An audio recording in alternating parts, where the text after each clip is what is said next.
Olha só, amados, a mensagem que eu tenho para trazer hoje aqui para você é a herança dos servos. Deus tem uma herança para nós, amém? Para aquele que serve. A Bíblia diz que há uma diferença entre o justo e o ímpio, entre aquele que serve a Deus e aquele que não serve. Eu quero que você abra sua Bíblia lá no livro de Isaías, capítulo 54. Isaías 54, o versículo é o 17. Isaías 54, versículo 17, tá? Só vou pedir para virar um pouquinho aqui, só para não espalhar aqui a página. Isaías 54, 17, qualquer coisa você acompanha aqui também, ó. Tem aqui na televisão, ok? Glória a Deus, meus amados. Então vamos lá. A herança dos servos. Deus tem uma herança para cada servo, amém? Deus tem uma promessa, uma bênção para aquele que serve. Olha só o que diz aqui, ó. Toda ferramenta preparada contra ti não prosperará. Amém? Olha só, amados, não tem. Se tentarem preparar qualquer coisa contra a nossa vida, não vai prosperar. Então, às vezes a gente fica preocupado com as ferramentas preparadas, mas a própria Bíblia diz que aquilo que é preparado, aquilo que vem contra, não vai prosperar. E ele diz mais, olha só, e toda língua que se levantar contra ti em juízo, toda língua que se levantar contra ti em juízo, tu a condenarás. Então olha só, ferramenta preparada, o que vai acontecer? Não vai prosperar. Então se não vai prosperar, eu não tenho que esquentar a minha cabeça. Quem está entendendo isso? Alguém chega para você e fala assim, eu vou fazer um trabalho, eu vou fazer uma obra de bruxaria, de feitiçaria, para acabar com a sua vida. Eu vou fazer alguma coisa no portão da sua casa. O que você vai fazer? Nada. Quem está entendendo isso? Não vai fazer nada. Quem aqui é servo e serva de Deus? Então a ferramenta preparada contra você não vai prosperar. Então se não vai prosperar, eu não vou perder o meu tempo. Agora a Bíblia está falando assim, ó, a língua que se levantar contra ti. Quer dizer, são palavras que se levantam contra a sua vida. Aí a gente tem que fazer.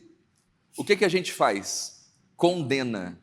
Tu a condenarás. E aí a Bíblia vai dizer aqui, ó, na sequência do versículo. Tu a condenarás, né? Esta é a herança dos servos do Senhor. E a sua justiça que vem de mim, diz o Senhor. Então, olha só, amados, aqueles que servem a Deus verdadeiramente, carregam essa herança. O mal não pode contra a sua vida, ainda que o mal tente, ainda que o inimigo se levante, ele se levanta para cair, tá bom? Mas olha só, o que é servir a Deus? Romanos capítulo 6, versículo 16. Romanos 6, 16. Essa herança é para os servos. Mas quem são os servos? Vai lá na sua Bíblia, Romanos capítulo 6, versículo 16. Isso aqui é muito importante, irmãos. Amém?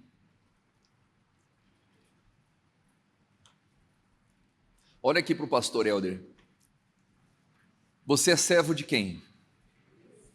Servo de quem? Você é servo de quem você obedece. Amém? Nós somos servos de quem obedecemos. Se a gente obedece a Deus, de fato, somos servos de quem?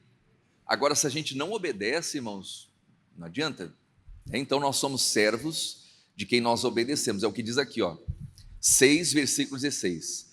Não sabeis vós que a quem vos apresentardes por servos, para lhe obedecer, vamos ler em voz alta, sois servos daquele a quem obedeceis. Então é aqui que está a chave, irmãos. o que vai determinar quem é o nosso Senhor é quem a gente obedece, de fato e de verdade. Jesus fala assim: aquele que tem os meus mandamentos e guarda e pratica, esse é o que me ama. Aquele que me ama será amado do meu Pai e eu me manifestarei a ele. Então, olha só, nós somos servos de quem obedecemos. Amém? Mas a pessoa é tomada pela ira, tomada pela revolta, pela vingança. Pastor, preparar essa cilada, essa armadilha, e eu vou dar o troco, eu vou pagar na mesma moeda. Se tornou servo da ira, se tornou servo da vingança. Quem está entendendo isso? Então nós somos servos, irmãos, de quem obedecemos. E olha só, a ferramenta preparada que não prospera é uma herança para os servos, é uma herança para aqueles que obedecem a Deus. Porque vão surgir situações na sua vida que você vai ter um impulso, e você vai querer agir por conta própria, você vai querer agir pela emoção, e não pela palavra, não pela fé. A partir do momento que a gente serve os nossos impulsos, os nossos sentidos, não é? Os sentimentos do nosso coração, às vezes de ira, de revolta, de medo, nós deixamos de servir a Deus para servir esses sentimentos. Quem está entendendo isso? E aí, amados, a ferramenta preparada prospera. Não é? A língua que se levanta contra ti, ela não será condenada. Por quê? Porque essa é uma herança para quem serve. Então, olha só, quem obedece a Deus é servo de Deus. Ele fala aqui, ó, sois servos daquele a quem obedeceis, ou do pecado para a morte, ou da obediência para o quê? A justiça. Amém? Então são escolhas que nós fazemos. Todo dia o pecado vai bater a porta. Não tem uma canção, acho que é até do Tales, acho que é, né, mas todo dia o pecado vem e me chama, não é? Mas olha aqui, ó, assim como o pecado bate na porta todos os dias, Jesus também está batendo. Eis que estou à porta e bato, se alguém ouvir a minha voz. Então olha só, são várias vozes falando. É a voz do pecado, é a voz da tentação, é a voz da ira, da raiva, da revolta, de querer fazer justiça com as próprias mãos, mas também existe a voz de Deus, que é mansa, que é suave, amém? Que diz, meu filho, não temas, eu sou contigo, não te assombres, eu sou o teu Deus.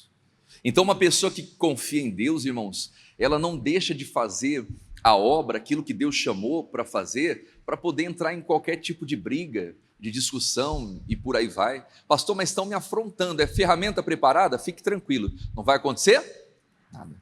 Pastor, é língua, né? É língua que se levantou contra você, então você condena a língua. É toda língua, você não vai condenar a pessoa, você vai condenar a palavra da pessoa.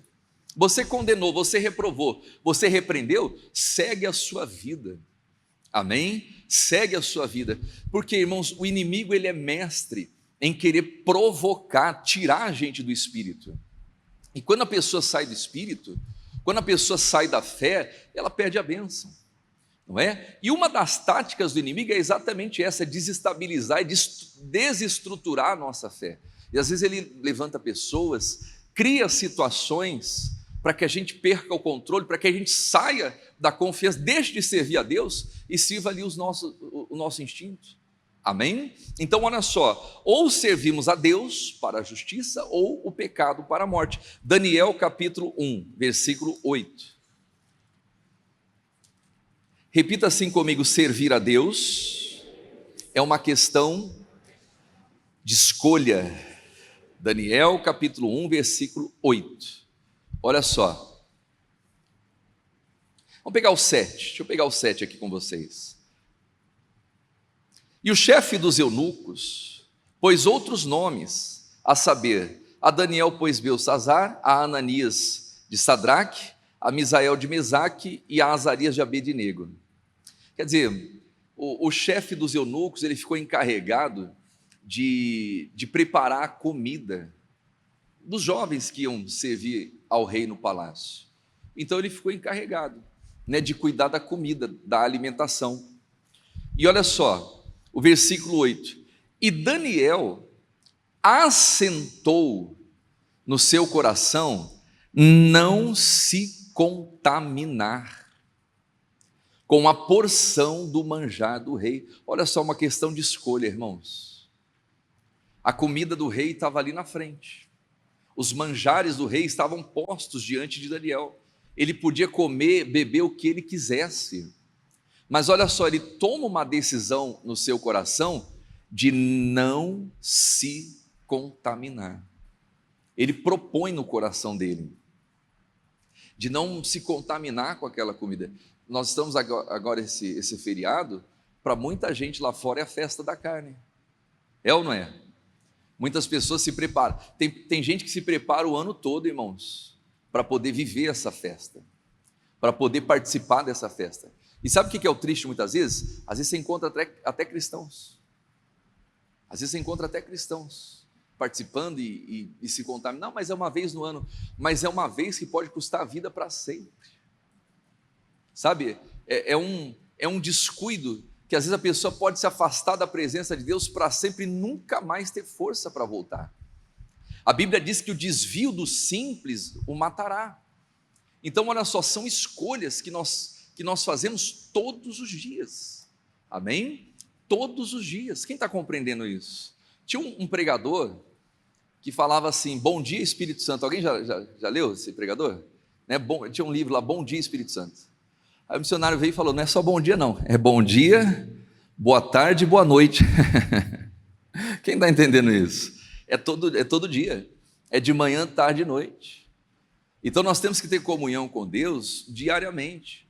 Amém? O Daniel, ele propõe no coração dele de não se contaminar com o manjar do rei, nem com o vinho que ele bebia. Portanto, pediu ao chefe dos eunucos que lhe concedesse não se contaminar. E aí diz aqui o texto: ora, Deus deu a Daniel graça e misericórdia diante do chefe dos eunucos. E disse o chefe dos eunucos a Daniel: tenho medo do meu Senhor, que determinou a vossa comida e a vossa bebida, porque veria eles os seus rostos mais tristes do que os jovens que não são vossos iguais, assim arriscarias a minha cabeça para com o rei. Irmãos, olha só, quando uma pessoa quer fazer alguma coisa, ela faz. Quando a pessoa está decidida a fazer alguma coisa, ela faz. É aquele velho ditado: quem quer fazer alguma coisa, arruma uma maneira. É ou não é? E quem não quer fazer, inventa desculpa. Olha só, uma das características de Daniel, que fez ele se tornar uma pessoa excelente, era que Daniel era bem posicionado, irmãos. O Daniel sabia o que ele queria, ele sabia separar as coisas. Ele propõe no coração de não se contaminar. O eunuco falou assim: olha, eu tenho medo, eu vou arriscar minha cabeça. Porque se o rei vê você mais fraco, mais triste, ele vai falar: o que aconteceu com a comida deles? Você não está tratando bem os meninos e tal? Só que o Daniel, irmãos, olha o que ele vai falar aqui, ó. Ele não parou por aí, ele foi até o fim. Diz aqui, ó: então Daniel disse ao dispenseiro, a quem o chefe dos eunucos havia constituído. O versículo 12: experimenta, peço-te, os seus servos 10 dias. Quer dizer, faça um teste, experimenta por 10 dias, fazendo que nos deem legumes a comer e água a beber.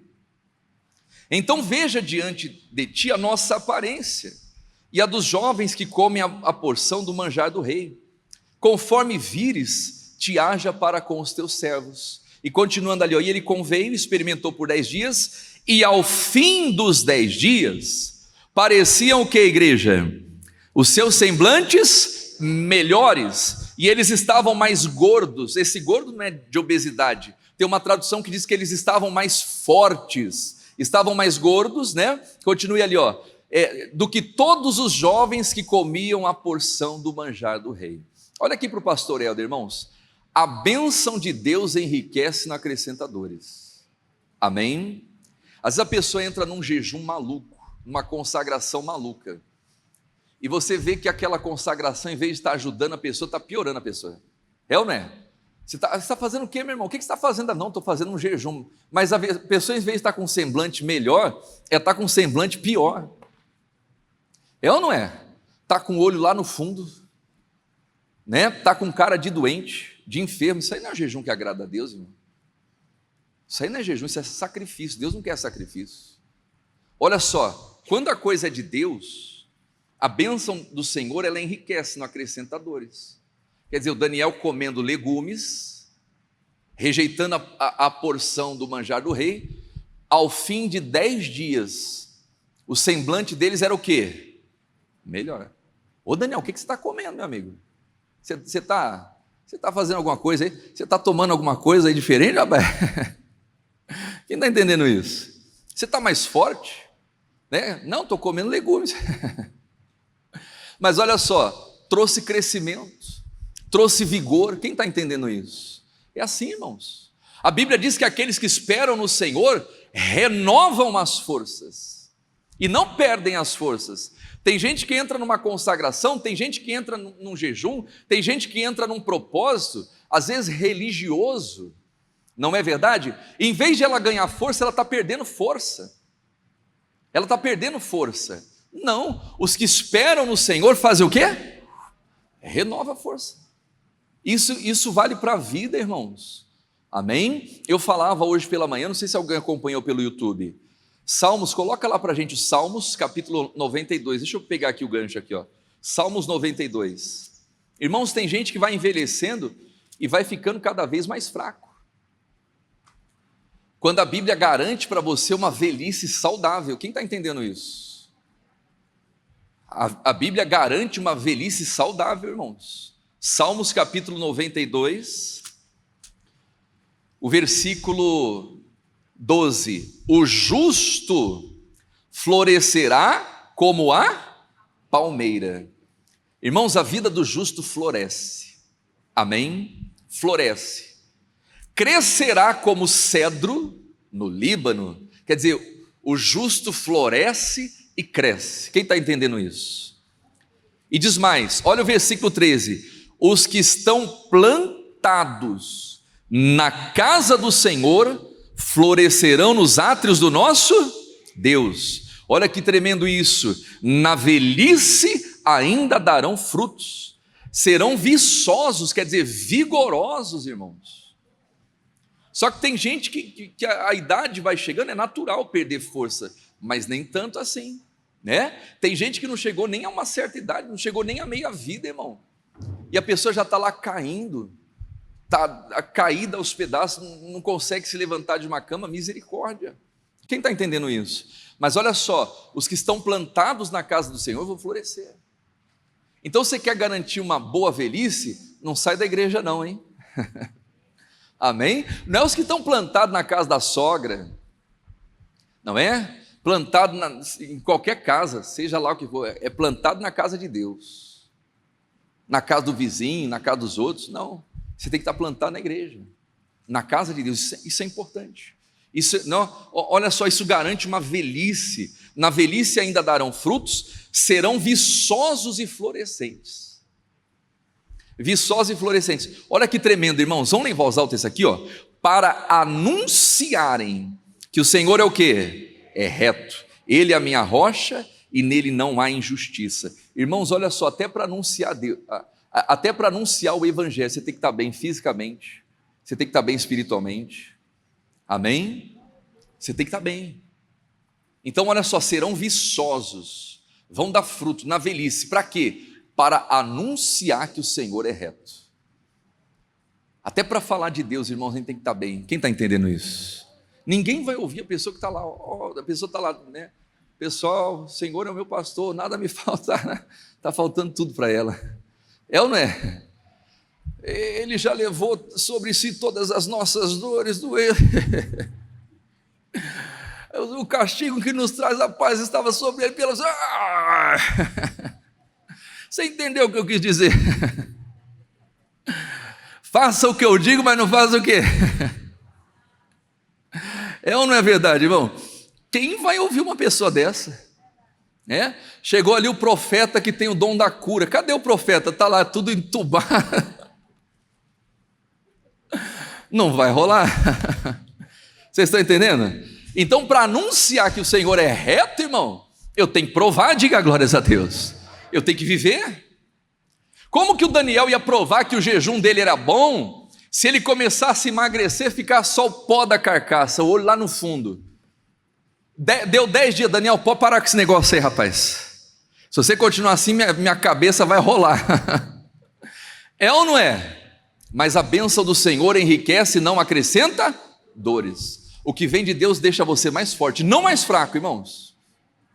Amém? A pessoa que tem o Espírito de Deus, ela tem mais força, ela tem mais vigor, ela raciocina muito mais rápido.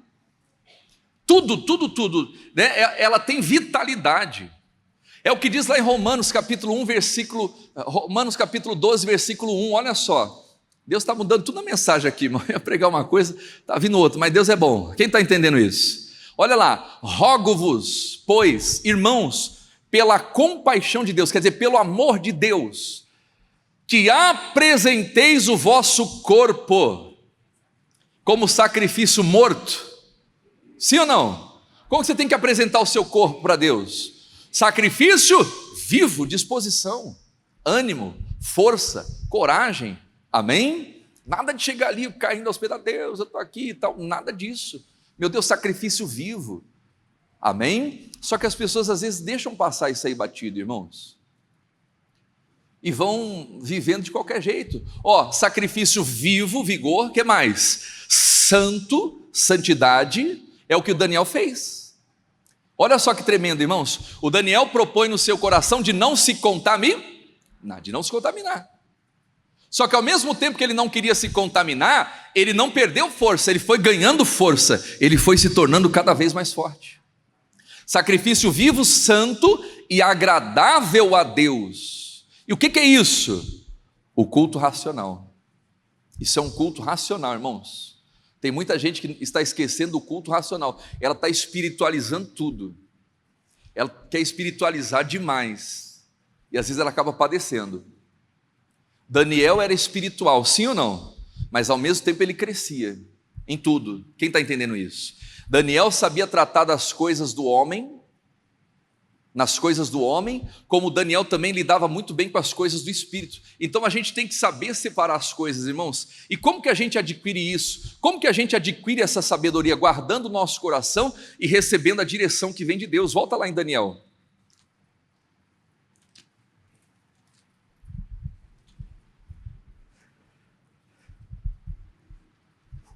O versículo 15. E ao fim dos 10 dias pareceram seus semblantes melhores, e eles estavam mais gordos, quer dizer, mais fortes do que todos os jovens que comiam a porção do manjar do rei. Desta sorte, o despenseiro tirou a porção do manjar deles e o vinho que deveriam beber e lhe dava legumes. Olha só, irmãos, olha aqui para o pastor Helder. O Daniel propõe de não se contaminar, ok? E para não se contaminar, o Daniel ele rejeita os manjares do rei. Quem está entendendo isso? O despenseiro falou, não, mas peraí, isso aí vai dar errado, isso aí vai dar ruim, porque se você comer só legumes, você vai ficar fraco, o seu semblante vai ficar pior e tal. E aí o Daniel fala assim, experimenta. Passados 10 dias, Daniel melhorou. Podemos dizer assim, a vida de Daniel melhorou. Irmãos, como que a gente quer apresentar algo para as pessoas que não funciona nem para a gente? Às vezes a gente está falando, faça isso, mas você vai ver a vida da pessoa, misericórdia, que derrota, que fracasso. Não funciona nem para ela e tal. Então olha só, desta sorte ele conseguiu convencer, Daniel conseguiu convencer de que se ele não se contaminasse, a vida dele seria melhor. Sabe por que muitos crentes não conseguem trazer pessoas lá de fora? Porque elas vivem numa espiritualidade, às vezes vivem mais no céu do que na terra, não é? Vivem uma vida cheia de restrição, cheia de um monte de coisa, e você vai olhar para a vida da pessoa, está pior do que a vida de um mundano, irmãos. Quem está entendendo isso? Está pior do que a vida de quem não serve a Deus. Só que com Daniel foi diferente. Ele falou, vamos experimentar 10 dias. 10 dias depois, eles estavam melhores do que todos os outros jovens. Então o evangelho é isso. O evangelho é transformação de vida. Quem está compreendendo? Não adianta a gente querer passar algo para as pessoas que não funciona nem para a gente, que em vez de melhorar a nossa vida está piorando.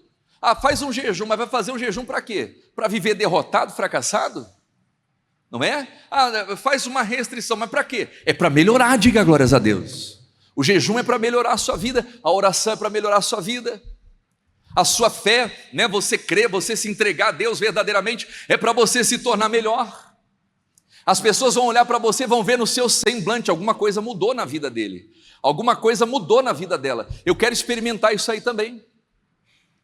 Amém? É isso, irmãos, é fazer a diferença, é viver uma vida que faz a diferença nessa terra. E quando a gente serve a Deus de verdade, você pode ter certeza, o jejum vai funcionar, amém? A sua oração vai funcionar, a sua fé vai fazer a diferença. Quem está compreendendo isso? E foi o que aconteceu. Quer dizer, dessa sorte, por causa disso, o dispenseiro foi lá e liberou o Daniel. E diz aqui, ó, o versículo 17, quer dizer, funcionou. Ora, a esses 4 jovens, Deus deu conhecimento e a inteligência em todas as letras, mas a Daniel deu entendimento em toda visão e sonhos. E ao fim dos dias em que o rei tinha dito que trouxessem, o chefe dos eunucos trouxe diante de Nabucodonosor. E o rei falou com eles, né? E entre todos eles, olha só que tremendo, irmãos. Entre todos eles não foram achados outros tais, como Daniel, Ananias, Misael e Azarias. Irmãos, não tinha ninguém igual a eles. Então, se você é de Deus de verdade, você tem que fazer a diferença, irmão. Se você diz que serve a Deus de verdade, lá fora as pessoas têm que ver estampado na sua cara que a sua vida é diferente. E falar, meu Deus, o que essa pessoa tem? Por que eu não consigo ser igual a ela?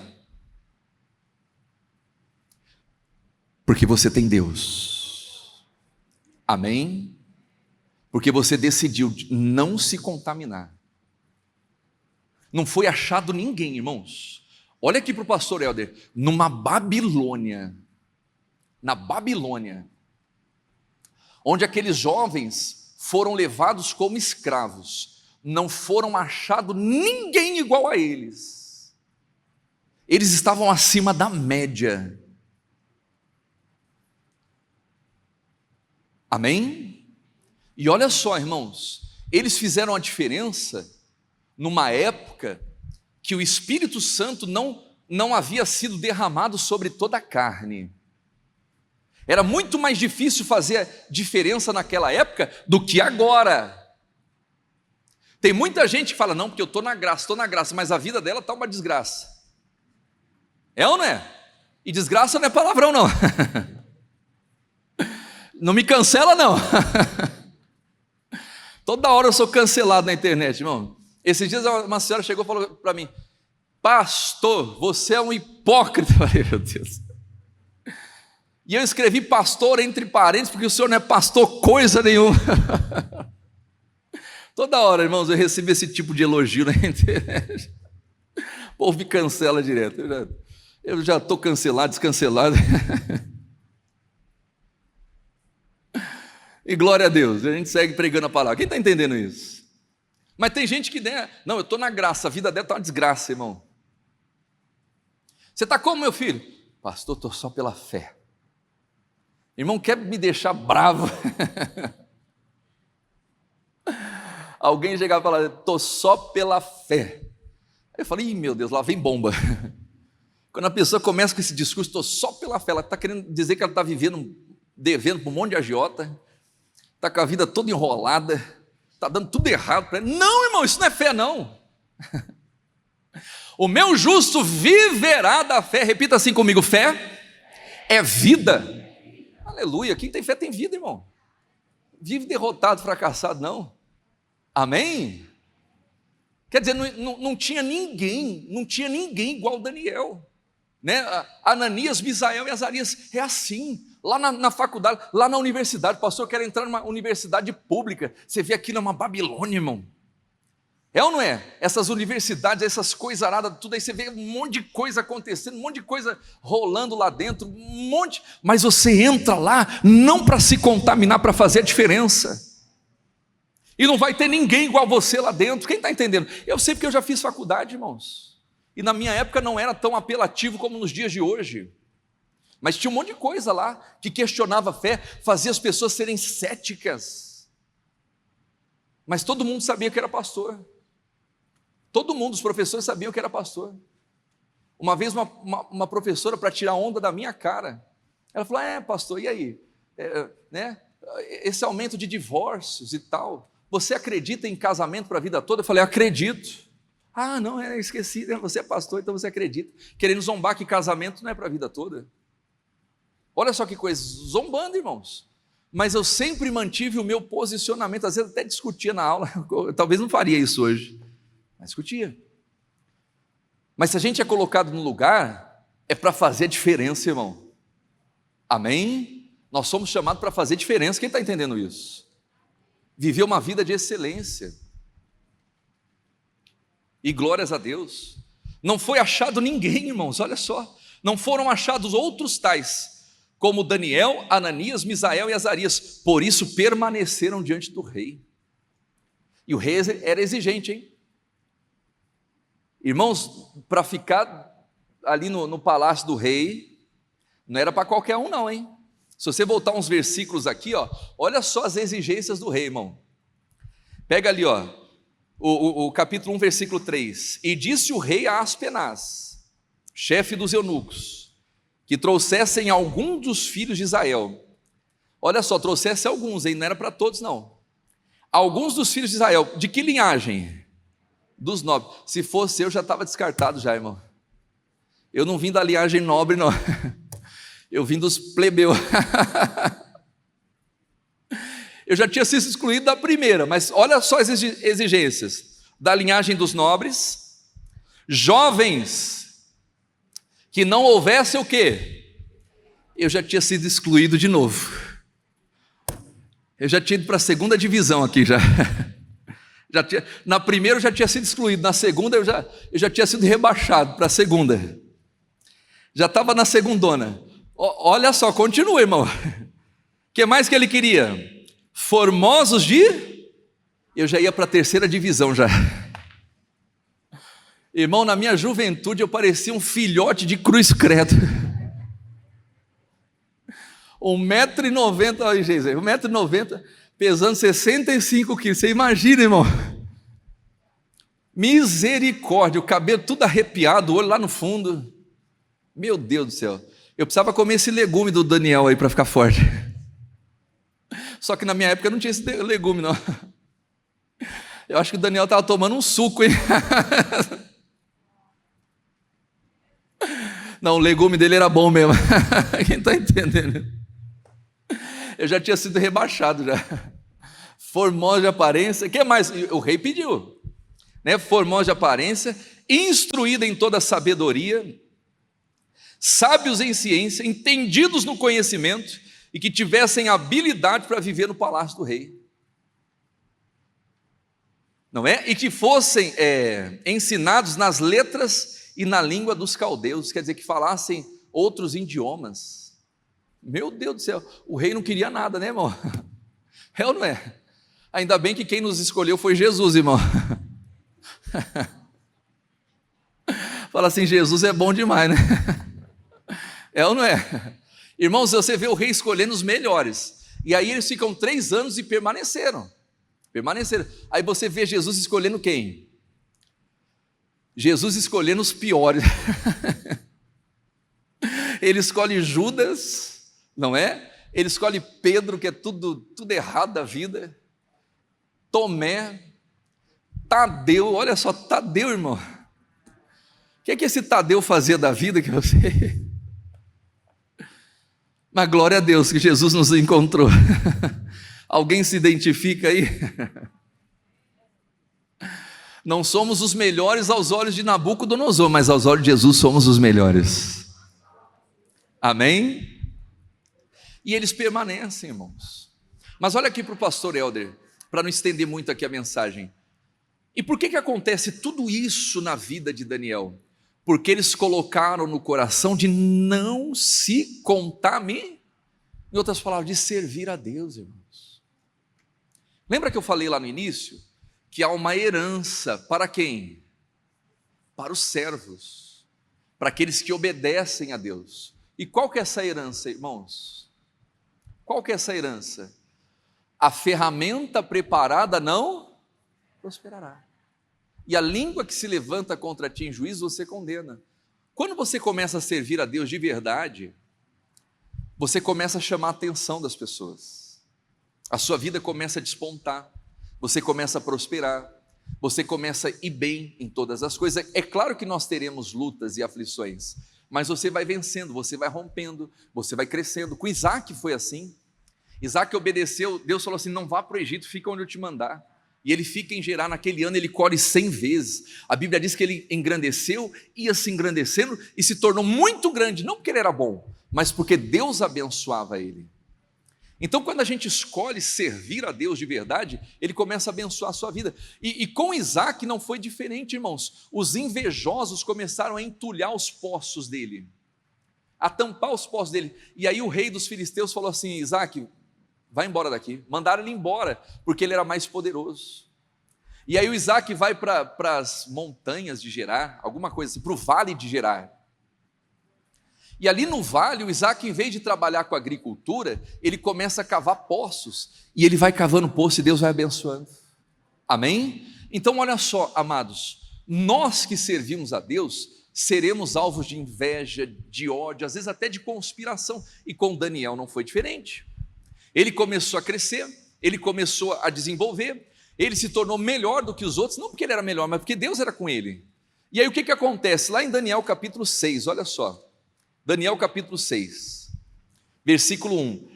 E pareceu bem a Dario constituir sobre o reino 120 presidentes, que estivessem sobre todo o reino. E sobre eles 3 príncipes, dos quais Daniel era um. Quer dizer, 120 presidentes sobre o reino. E acima desses presidentes, 3 príncipes. Daniel estava entre os 3. Mas olha só, irmãos, ele não estava apenas entre os 3, ele estava acima dos 3. Que diz aqui, ó: então o mesmo Daniel, o que diz ali, igreja?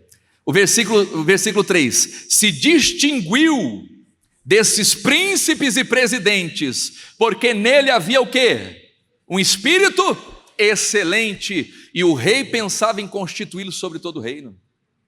Ninguém sobe nessa vida por acaso, irmãos. Eu estava vendo o pastor Jaime pregar ontem, e ele falou, eu falei sobre isso na quarta-feira, sobre os talentos. A um Deus deu quantos talentos? A outros, e a outro, 1. E a Bíblia fala assim, que Deus dá a cada um segundo a sua capacidade. Deus não erra, irmãos.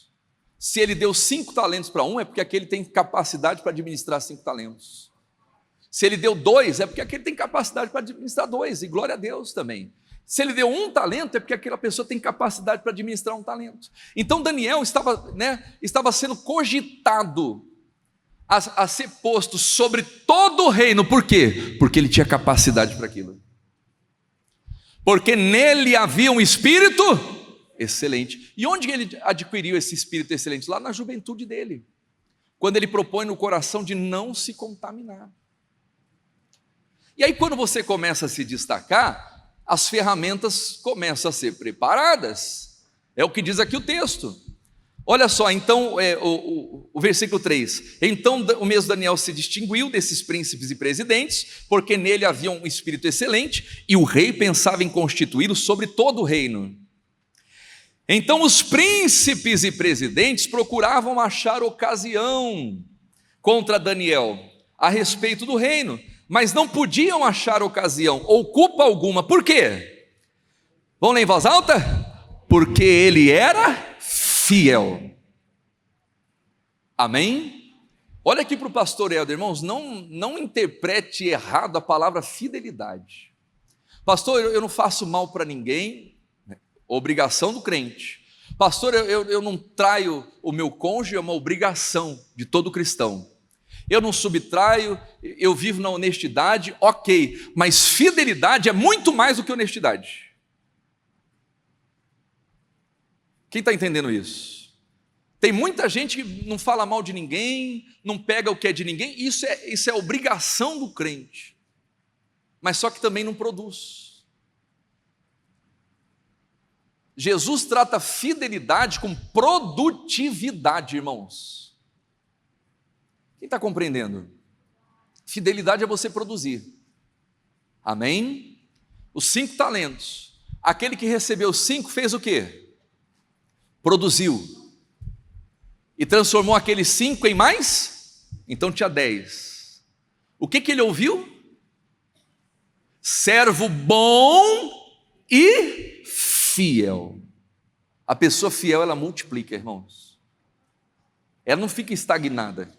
Porque tem gente que é honesta, tem gente que é boa, não deseja o mal para ninguém, mas se você coloca algo na mão dela, aquilo fica na mesma para a vida toda. Não estou falando nem em perder, que é pior ainda, né? Mas olha só, da pessoa ficar estagnada. O que recebeu 5, multiplicou, né, conseguiu mais 5. O que recebeu 2, a mesma coisa. O que recebeu 1 talento, fez o quê? Enterrou o talento. E quando chegou a prestação de contas, ele não devolveu nada? Ele perdeu o talento, sim ou não? Não, ele não perdeu. Ele devolveu o talento do jeitinho que estava. E o que ele ouviu? Servo negligente, servo mau e negligente. O que acontece? Deus tira daquele servo mau e negligente e dá na mão daquele que multiplica. Quem está entendendo isso? É assim, meus amados. É assim que funciona. É assim que Deus age. É assim que Deus faz. Amém? Glórias a Deus. Então Daniel era fiel. Como assim? Daniel trazia resultado, irmãos. O rei não queria colocar o Daniel sobre tudo, o reino, porque Daniel era bonzinho, não. É porque onde Daniel colocava a mão, ele trazia resultado. Ele frutificava e multiplicava. E aí vem a conspiração contra ele. Diz ali, os príncipes e presidentes, versículo 4, procuravam achar ocasião a respeito do reino, mas não podiam achar ocasião ou culpa alguma, porque ele era o quê? Fiel. E não se achava nenhum vício ou culpa. Então, esses homens disseram: nunca acharemos ocasião alguma contra este Daniel, se não a procurarmos contra ele na lei do seu Deus. Então esses príncipes e presidentes foram junto ao rei, né? E aí eles fazem um decreto, resumindo aqui, para que ninguém pudesse orar ou falar com qualquer autoridade, no espaço de 30 dias, e quem orasse, fizesse alguma petição a qualquer Deus ou qualquer autoridade, ia parar na cova, ia ser lançado na cova dos leões, para morrer lá. E olha o versículo 10. Daniel, pois, quando soube que a escritura estava o quê? Assinada, entrou em sua casa. Ora, havia no seu quarto janelas, o que, igreja? Abertas, da banda de Jerusalém. E 3 vezes no dia se punha de joelhos e orava e dava graças diante do seu Deus, como também antes costumava o quê? Fazer. Então Daniel, ele orou consciente. Ele sabia, irmãos, Daniel sabia que se ele fosse pego, ia sobrar para ele. A ferramenta, a cova estava preparada. O Daniel sabia disso. Mas olha só que interessante, irmãos. E isso a gente precisa carregar. Cristão tem que ser de posição, irmãos, posicionamento. Aquele povo tinha o costume de orar com janelas abertas, voltada para Jerusalém. E o Daniel fazia isso 3 vezes ao dia. E quando veio o decreto, o que ele fez? Ele continuou a orar 3 vezes ao dia de janelas abertas. Então o cristão tem que ter discernimento, irmãos. A gente tem que saber separar as coisas, entender qual é o momento e a maneira de orar. Porque vão existir momentos que nós vamos orar de portas o quê? Janelas fechadas. Mateus capítulo 6, versículo 6. Quando você orar, entra no teu aposento, fecha a tua porta. Só que vão existir momentos que a gente tem que orar de porta aberta. Amém? E quando a pessoa confunde isso, ela perde a bênção. Quando a pessoa confunde isso, às vezes ela ora de portas fechadas, quando ela deveria orar de portas abertas. Deveria orar de portas abertas. Isso é importante, irmãos. A gente saber, a gente discernir. E a Bíblia diz que o coração do sábio discernirá o tempo e o modo. Você está entendendo isso? Só que o problema é que às vezes a gente quer achar um jeitinho para esconder a nossa fé, ou para não fazer o que Deus está mandando fazer. E com Deus não existe jeitinho, irmãos. Amém? Nós temos que seguir à risca a direção que o Espírito Santo dá para cada um de nós. Então, se é para orar de portas fechadas, amém, meu Deus, eu vou orar aqui, o meu Pai que vem em secreto vai me recompensar publicamente. Mas aquele momento não era a hora de orar de portas fechadas. Era a hora de orar de janelas abertas. Assim como Daniel costumava a fazer. Sempre costumava fazer. Quem está entendendo isso? Ele era acostumado a fazer aquilo. Então ele não mudou por causa de um decreto. E isso fez com que ele fosse abençoado. Amém? Vamos ficar em pé, meus amados? Olha só. Eu vou continuar aqui, ó. Nós já vamos orar. Amém? Por causa da fé, a ferramenta foi preparada contra Daniel. Lançaram de fato ele na cova. O que o Daniel fez, irmãos? O que o Daniel fez para sair daquela cova? O que o Daniel fez para sair daquela cova? Daniel orou na cova? Não. Esse é o problema, irmãos. Tem gente que só vai passar a ter uma vida de oração quando ela está na cova, quando ela está na pior. Daniel orou antes. Sabe quem que orou quando Daniel estava na cova? Nabucodonosor. Não, perdão, o rei Dario, né? Não era Nabucodonosor, lá no início. O rei Dario. Ele orou quando Daniel estava na cova. Ele jejuou, ele passou a noite toda jejuando. E o Daniel fez o quê? Nada. Estava lá os leões, no meio dos leões. Ô leão, me dá uma licença aqui. Vai um pouquinho mais para lá. É ou não é? Ô, sai daqui, meu filho. Sai, vai para lá, vai. Deita aqui, deixa eu deitar aqui, ó. Daniel estava tranquilo, irmãos. Porque a ferramenta preparada contra você não vai.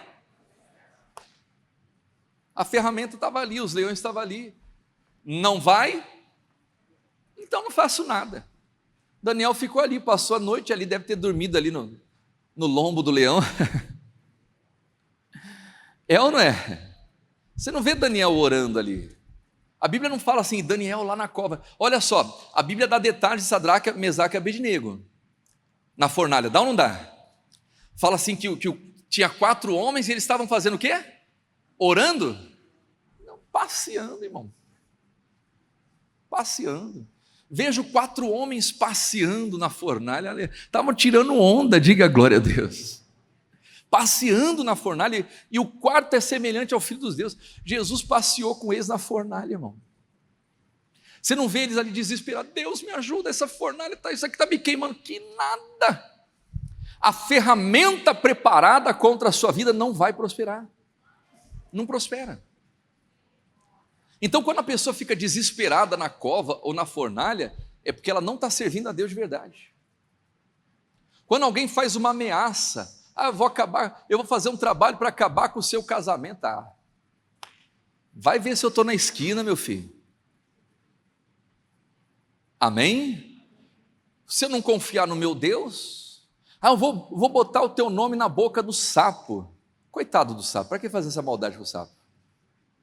Mas está aqui, ó, Helder Ferreira Cavalcante, filho de Eliane, está tudo aí. Irmão, tem gente que tem medo, às vezes, de postar foto com a família no Instagram. Não posta foto com a sua família, não, senão alguém vai dar um print, vai botar lá na encruzilhada.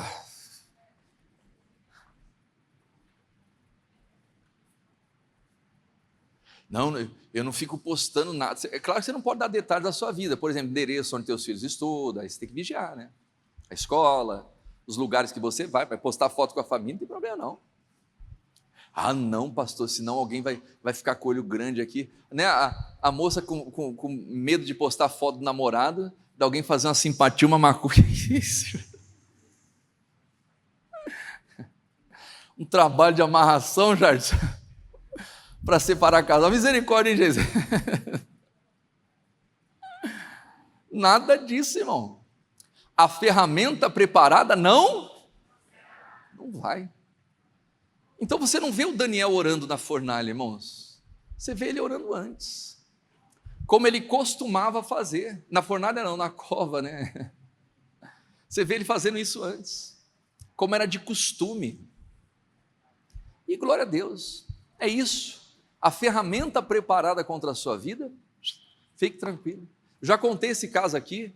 Estava passando em frente à igreja onde eu pastoreei, em Santa Catarina, 7 anos, e o trabalho crescendo, irmãos, trabalho de libertação, né, estava sendo muito forte o trabalho ali, e as pessoas vinham de perto, vinham de longe, e aí de repente, um certo dia eu voltando para casa, eu tinha o costume de passar na frente da igreja, eu e minha esposa, nós passamos em frente à igreja, tinha uma senhora lá com um turbante enorme, tudo de branco, um monte de incenso, e ela ficava assim na lateral da igreja, na frente e na lateral da igreja, passando incenso assim, ó, né, e tal, fazendo, com um turbante, fazendo um monte de negócio lá. Eu passei bem na hora. A Bruna olhou para mim: você vai fazer nada não? Eu falei: eu não, fazer nada não. Você vai fazer o quê? Eu fui para casa. A ferramenta preparada está perdendo tempo, irmãos. Eu lembro uma vez, essa mesma senhora estava maluca, sei lá o que, né? Minha esposa estava grávida, ela colocou a mão na barriga da minha esposa e falou: esse filho não vai nascer. Ela estava grávida do João Gabriel. Esse filho não vai nascer. A Bruna falou, né? E olha só, ferramenta preparada não prospera. Língua que se levanta contra, condenarás. Opa, está repreendido isso aqui no nome de Jesus. Quer dizer, a ferramenta preparada, você não dá nem bola. Língua que se levanta, você condena. Está amarrado isso aqui no nome de Jesus. João Gabriel já vai fazer 13 anos, 14 anos. É quanto, Vi? 13? 13, né? Está lá atrás, lá. Olha o pai desnaturado. Ô, Jesus, o negócio dá uns brancos assim de vez em quando, né? Às vezes dá uns brancos. Só a data do casamento que eu não posso esquecer, mas isso aí. Mas eu já tenho a minha tática, o dia que eu esqueço, eu só dou uma olhadinha aqui, ó.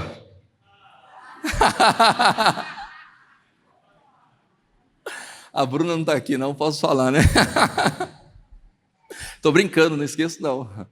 17 de outubro de 2009, casamos em 2009. Esse ano vai completar 15 anos, né? 15 anos, né? O pastor está ficando velho já. Esse ano eu faço, não, velho não, né? Estou novo. Até 100 anos é novo, diga a glória a Deus. Eu descobri isso na Bíblia. Até 100 anos é novo, irmãos. Amém? Então estou com 40, estou metade da vida aí, né? E glória a Deus. Amém? Então é isso, irmãos. Não tenha medo de ferramenta preparada. Deus deu uma herança para quem? Para os servos. Amém? Agora já pensou se eu passo lá na frente da igreja e vejo a mulher fazendo aquele negócio e eu não estou servindo a Deus de verdade? Ai meu Deus, deixa eu me arrumar aqui. É assim. Agora quando você está na presença de Deus, você nem esquenta a cabeça. Quem entendeu isso? Amém?